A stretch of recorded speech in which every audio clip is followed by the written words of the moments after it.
Martin and I have just done a series on glycemic index, talking about high and low and why it's important and how you can pick foods that are low and why you shouldn't pick foods that are high.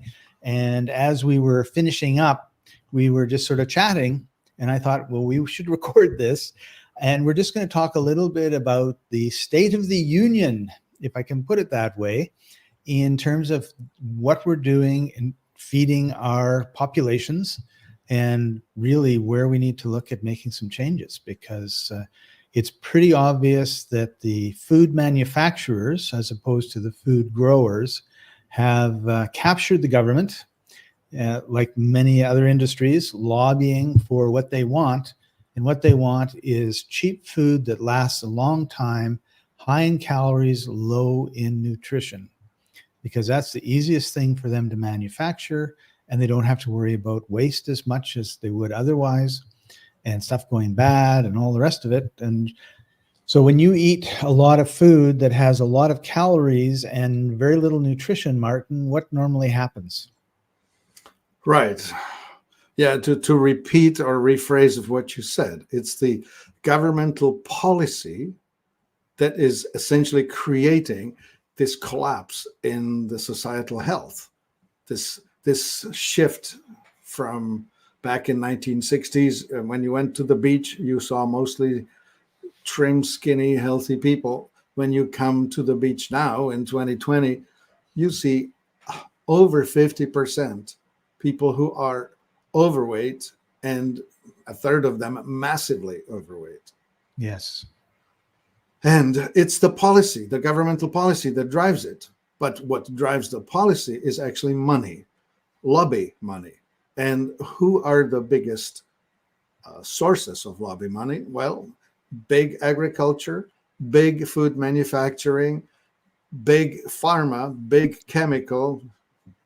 It's all, the bigger the industry, the greater the financial power.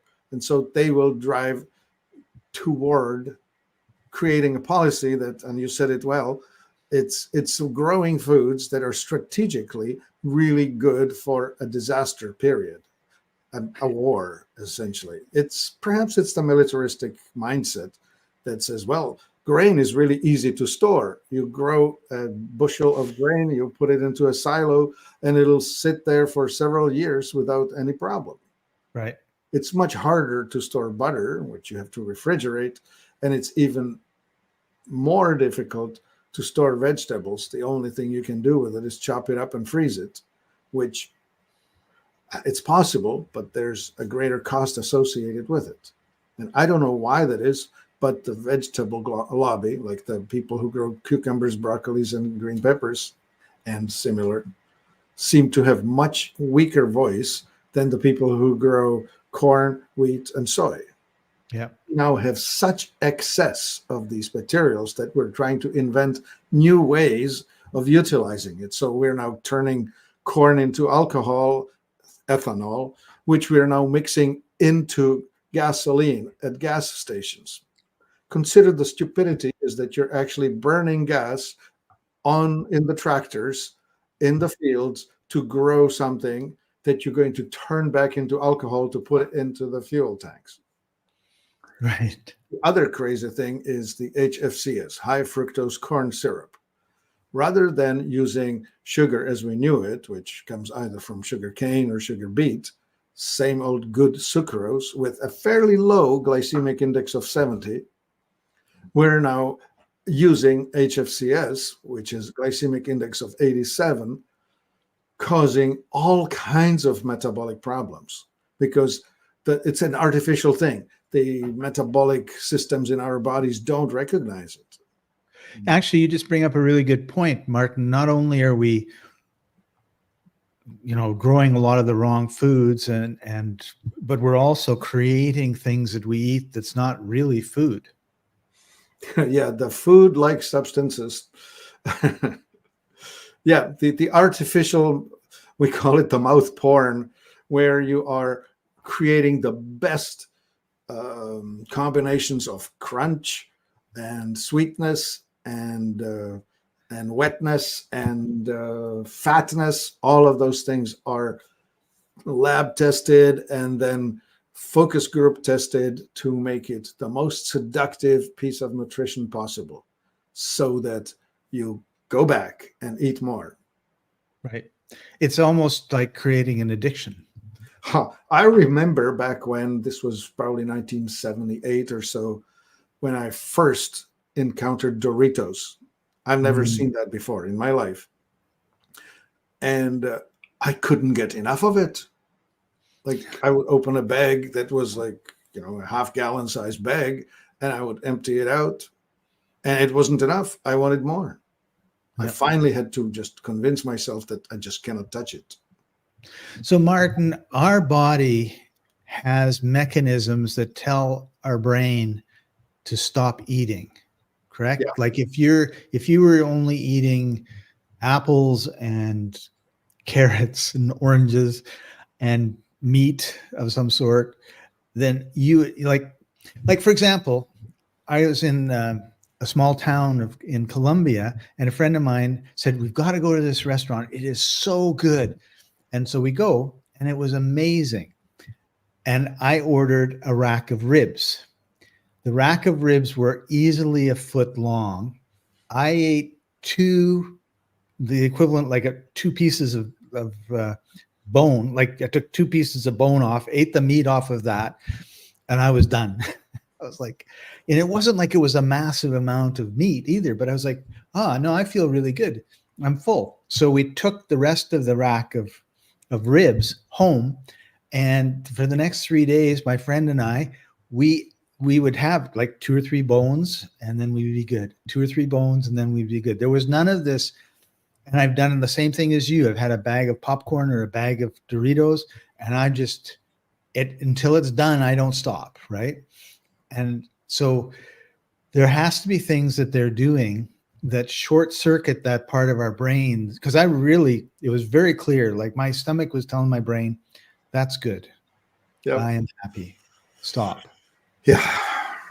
Well, one of those foods is MSG, monosodium glutamate, that drives your brain into stimulating wanting more. So, and some of us are actually not very tolerant of it. Like I get a headache, or I get a sensation like a heat band all around my head the moment I eat some MSG. It's unmistakable. Right. But anyway, it's put into food to stimulate the I want more. Right. And it's one of the things I think that happens is when you're eating this food all the time, you get some tolerance to it. And because you keep not tolerance in terms of not eating more of it, but I mean tolerance in terms of the headaches or whatever happened. Because I know a number of people, they stopped eating something that wasn't good. I don't remember what the product was. And then they said, I had a craving for, marshmallows, right?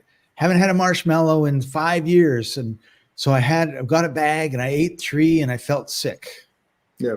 Right. Yeah. It's like, that's typical. So when you're, it's like smoking. Yeah. It's like smoking. You smoke the first cigarette, you throw up, but if you persist, you'll get used to it. Right. Right. Same with coffee. Coffee is a habitual thing, as is alcohol, right? Like at first you don't tolerate it, but you get used to it somehow.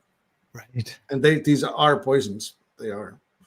Yeah. In fact, it would be smart if we had regulated alcohol at the same rate, or I should flip it. We should regulate sugar as hard as we regulate alcohol and nicotine.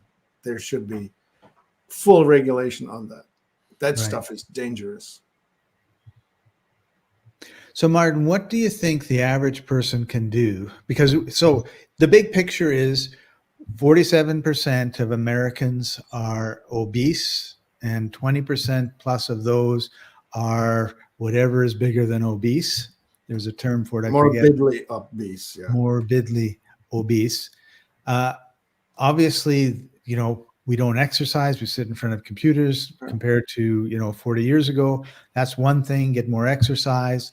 But, what can the average person do to take control of their life and get back into a healthy lifestyle? Because the alternative is, it's kind of that, that old mechanic commercial. You can pay me now and I'll fix your car, or you can pay me later when the car doesn't run. And we're seeing that now with 40% of people dying, who, 40% of deaths are from cancer, 30% are from heart disease. Heart disease, and and diabetes is right up there. Yeah. So, well, the answer here is glycemic index, which is you have to watch the calories. Maybe glycemic load is a better word here, is how much glucose are you putting in.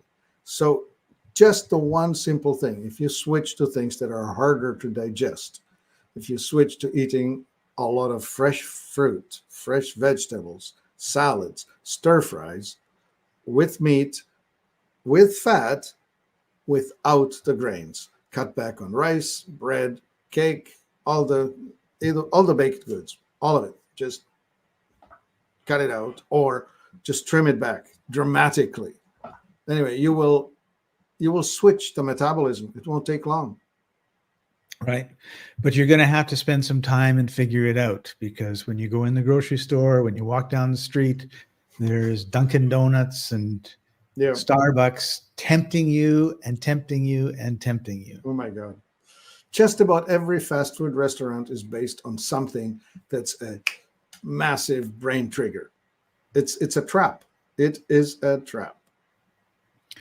And we can assume that our government is not going to help us escape the trap. In fact, they're complicit. They're captured just as anything. They are completely captured by the money interests, financial interests. We need to start from the ground up. We need to start at the street level. The education of the nation has to start with, have you had enough yet? Change it. Right. And unfortunately, when you're young, you think you can eat donuts and drink Coca-Cola until the cows come home. And and eventually they do. Yeah. Well, and it's really weird because I'm looking around as I'm walking around Italy, and I'm seeing people that are obviously in their 30s and maybe early 40s, and they're not looking very good, So, it's just getting worse and worse and worse. And I think people are going to start having problems earlier. And you need to take responsibility yourself to make the changes. Yeah. There's an interesting point. We used to be in an agrarian society where a lot of people worked in the fields. Before mechanization, it was hard work. Pitchfork and axe, no machines, physical work. For that, the farmer diet is just fine. You can eat endless amounts of bread and pizza when you are putting out 5,000 calories a day working hard. But this isn't work. Right. Sitting at your desk, typing on your keyboard is burning no calories at all. Well, very little, really. Yeah. And you're not getting any exercise, so everything is sitting. Your lymphatic system is getting stagnant. You're breathing, you're compressing your lungs. You're not breathing deeply. All right. Get a rebounder, bounce every hour. Go for a walk. Go for a run. That's one of the reasons change your diet. Yes, sir. Why dogs are so important, right? Like the dog comes up, whines at you. I got to go pee. Take me out for a walk so I can poop. And, 2, 3, 4 times a day, you're going for walks.